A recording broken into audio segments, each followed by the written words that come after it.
জাতীয় গোয়েন্দা সংস্থা ন্যাশনাল সিকিউরিটি ইন্টেলিজেন্স এনএসআই এর ৩ কর্মকর্তা বিদেশে পালিয়ে গেছেন। এদের দুজন ভারতীয় গোয়েন্দা সংস্থা রয়ের এজেন্ট হিসেবে কাজ করতেন এবং এরা এনএসআই এর গোয়েন্দা সংস্থার গুরুত্বপূর্ণ নথিও চুরি করে নিয়ে গেছে। ঢাকায় মিরপুরের এক ঘিঞ্জি এলাকায়, যদিও তার বাড়ি ভারতের আসামে। এখনই ভারত ভাঙার সময় এসেছে।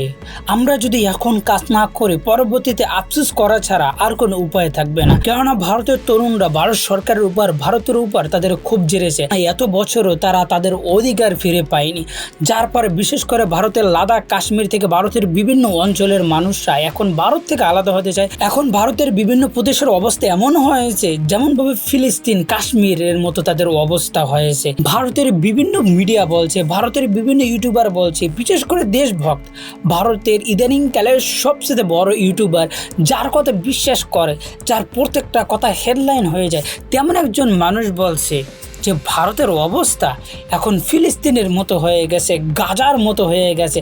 গাজা যেমনভাবে ধ্বংসস্তূপ, গাজার প্রত্যেকটা ঘরে ঘরে যেমন আগুন জ্বলছে, তেমনভাবে লাদাখ থেকে ভারতের বিভিন্ন অঞ্চলে এভাবে আগুন জ্বলছে। अगर आपको लेह लद्दाख के बारे में नहीं मालूम है, वहाँ क्या हो रहा है, वहाँ अनरेस्ट क्यों है, तो शायद आप सोचोगे ये जो तस्वीरें आप देख रहे हो ये मिडिल ईस्ट से है, शायद गाजा से ये फ्रेश तस्वीरें आ रही हैं। लेकिन दुख की बात यह है कि ये जो तस्वीरें आप देख रहे हो वो हमारे ही देश और हमारे ही देश के एक बहुत शांतिपूर्ण प्रांत से आ रही है, लद्दाख से आ रही है, लेह से आ रही है, जहां के लोग सबसे फ्रेंडली, सबसे पीसफुल माने जाते हैं।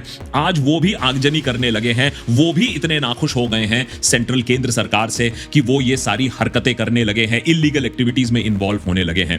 ऐसा क्यों हुआ? सरकार अपनी बचत में क्या कहने की कोशिश कर रही है? क्यों सोनम वांगचुक को अब टेररिस्ट डिक्लेयर किया जा रहा है? क्यों होम मिनिस्ट्री अब कह रही है कि इस सारे वायलेंस के पीछे सोनम वांगचुक थे, जो पिछले 6 सालों से तो शांतिपूर्वक तरीके से ही प्रोटेस्ट कर रहे थे, लेकिन एक इंसिडेंट होने के बाद अब उन्हें विलेन डिक्लेयर कर दिया जा रहा है। शायद इसलिए भी क्योंकि सरकार अपनी नाकामी जो इग्नोर किया है लेह लद्दाख के उनके लोगों के डिमांड को, उसको छुपाने के लिए भी एक मेगा प्रोपेगेंडा लॉन्च कर दिया गया है। देशभक्त का आज का एपिसोड इसलिए खास है, न कि आपको सिर्फ लेह लद्दाख में क्या हुआ है उसको बताने के लिए, लेकिन आपको यह समझाने के लिए कि किस तरीके से लोगों के जेन्युइन डिमांड्स को छुपाकर अब इसे एक पॉलिटिकल प्रोपेगेंडा बना दिया जा रहा है। আর এমন একটি জায়গায় আগুন জ্বলছে, আপনি এমন একজন মানুষের বিরুদ্ধে তারা কথা বলছে, ভারত সরকার, বিজেপি সরকার। সে ব্যক্তি হলো, আপনারা অনেকে 3 ইডিয়ট মুভি দেখেছেন আমির খানের। সেই 3 ইডিয়টের ওয়াং চুংরুন যে মেন আমির খানের যে ক্যারেক্টার, সেই ক্যারেক্টারের যে মানুষটার অভিনয় করেছে, যার চরিত্র নিয়ে অভিনয় করেছে আমির খান, সেই ব্যক্তির ব্যাপারে ভারতীয় মিডিয়া এবং বিভিন্ন রাজনীতিবিদ তারা বলছে সে নাকি মার্কিন গোয়েন্দা সংস্থায় CIA এর লোক, এবং সাথে সাথে বলছে তারা চায়না থেকে ইনফ্লুয়েন্স হিসেবে চায়না তাদেরকে টাকা দিচ্ছে, এই ধরনের কথা বলছে। কেননা লাদাখ একেবারে চায়নার সাথে, এবং লাদাখের কিছু অংশ নিয়ে কয়েকদিন পর পর চায়নার সাথে ইন্ডিয়ার সাথে দ্বন্দ্ব হয়। সেটাও তো দিবল্লকি স্পষ্ট বিভিন্ন হেডলাইন কয়েকদিন পর আমরা পেয়ে যে লাদাখ চায়না সীমান্তে অনেক দ্বন্দ্ব হচ্ছে, এবং দ্বন্দ্বের কারণ লাদাখের সীমান্ত নিয়ে। এবং সেই জায়গায় এখন আমাদের কাজ করতে হবে। ভারতের তরুণরা যখন ভারত সরকারের উপর, ভারত বিজেপি সরকারের উপর এবং ভারতের হাইকমান্ড এবং ভারতের সংবিধানের উপর তখন তারা খুব জারছে, এত বছরও যখন তাদের অধিকার তারা ফিরে পাচ্ছে না, এবং বিভিন্ন অঞ্চলের মানুষ এখন ভারত থেকে আলাদা হতে চায়, বিশেষ করে 7 সিস্টার আশেপাশে যে সমস্ত জায়গা আছে, সেই সমস্ত জায়গাগুলোকে যে সমস্ত বিদ্রোহী গোষ্ঠী আছে তাদেরকে আমাদেরকে সাহায্য করতে হবে। পরবর্তী সময় দেখা যাবে এখনও ভারত আমাদের বাংলাদেশ নিয়ে ষড়যন্ত্র করছে।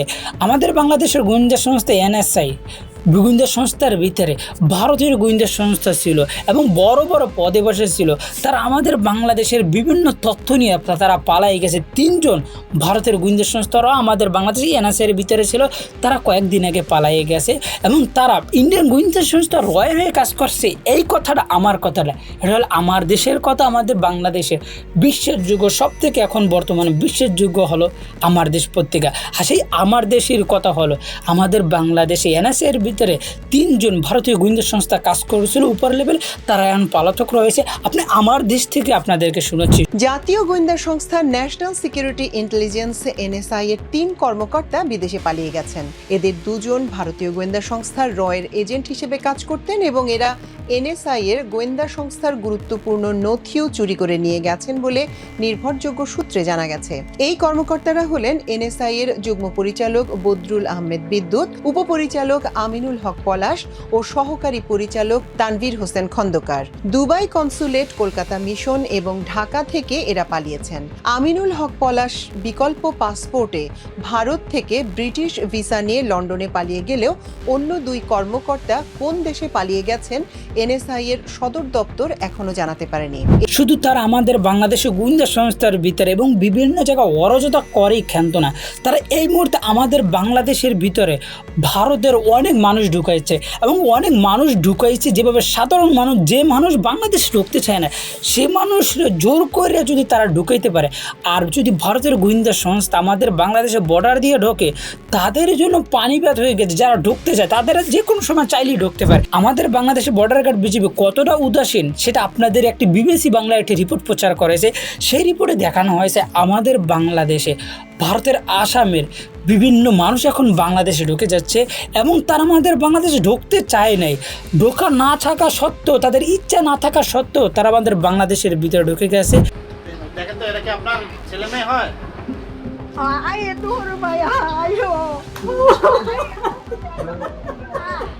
চার মাস পর পরিবারকে খুঁজে পেলেন সখিনা বেগম। এখন তিনি আছেন বাংলাদেশের ঢাকায় মিরপুরের এক ঘিঞ্জি এলাকায়, যদিও তার বাড়ি ভারতের আসামে। কিন্তু ভারতে পুলিশের হাতে আটক হবার পর পরিবার থেকে বিচ্ছিন্ন করে বাংলাদেশে তাকে কে পাঠালো, কীভাবেই বা তিনি ঢাকায় আসলেন? চলুন দেখা যাক পুরো গল্প। ভারত থেকে বাংলাদেশে পুশিনের ঘটনাকেই ইঙ্গিত করে। তার কথায় উঠে আসে সীমান্তের বর্ণনা এবং গভীর রাতে তার সঙ্গে আরও মানুষকে সীমান্ত পার করে দেওয়ার কথা। ভারতে তারা বিদেশি বলে চিহ্নিত হলেও তারা কোন দেশের নাগরিক সেটা আবার নির্দিষ্ট করা হয়নি।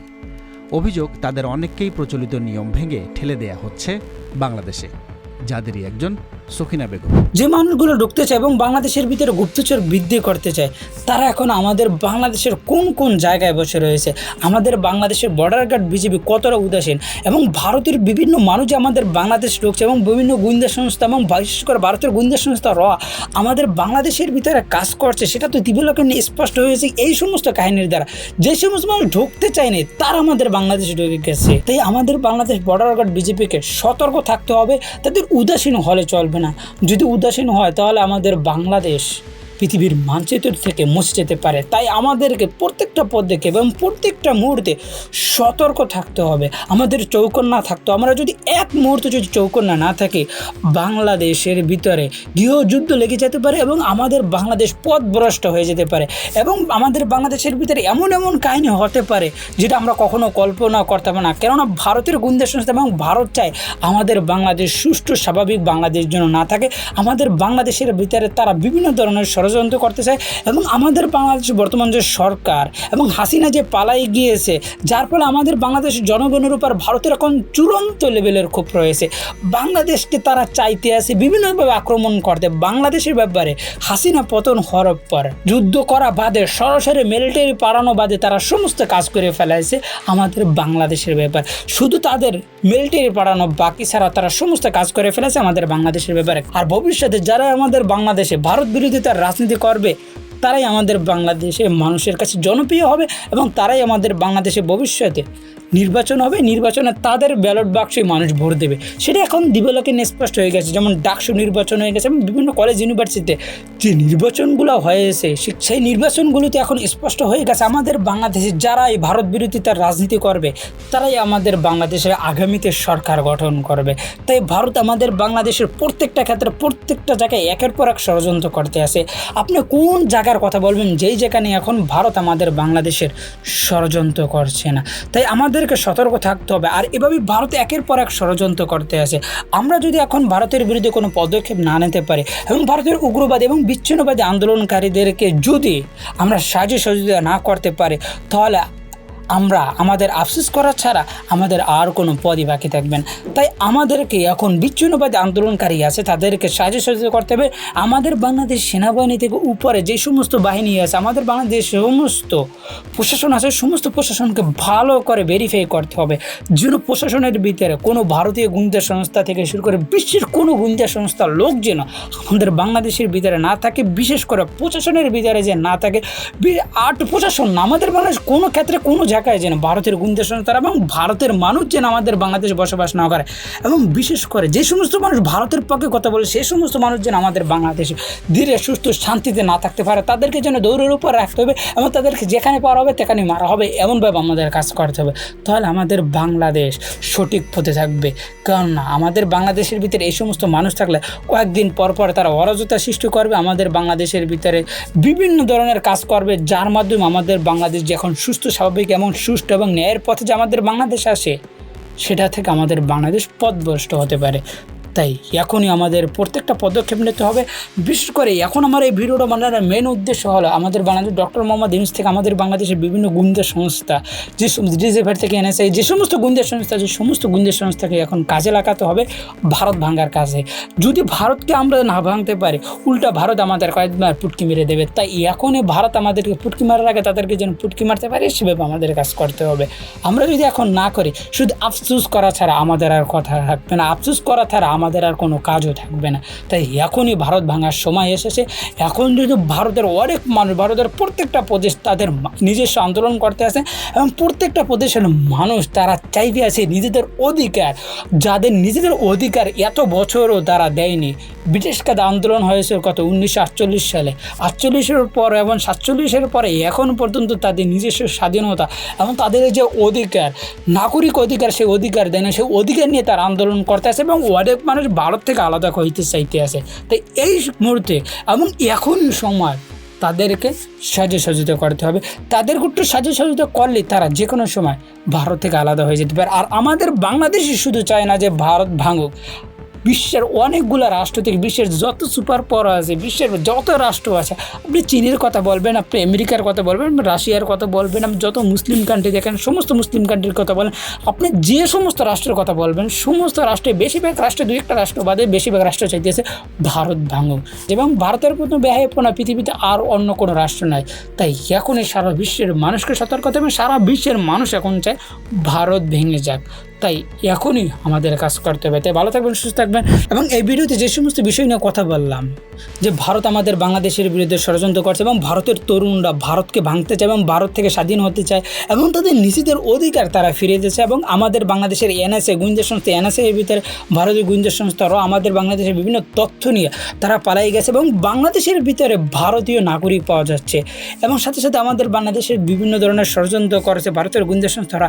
এই বিষয়ে আপনাদের কি মন্তব্য অবশ্যই কমেন্ট করে জানাবেন। ভালো থাকবেন, সুস্থ থাকবেন, চ্যানেলের পাশে থাকবেন। যারা এখন পর্যন্ত আমাদের এই চ্যানেলকে সাবস্ক্রাইব করেন অবশ্যই চ্যানেলকে সাবস্ক্রাইব করবেন। আর যারা ফেসবুক পেজ থেকে দেখতে আসেন অবশ্যই ফেসবুক পেজটা ফলো করে রাখবেন। নিজস্ব কোনো মন্তব্য থাকে অবশ্যই নিচে কমেন্ট করে আমাদেরকে জানাই যাবেন।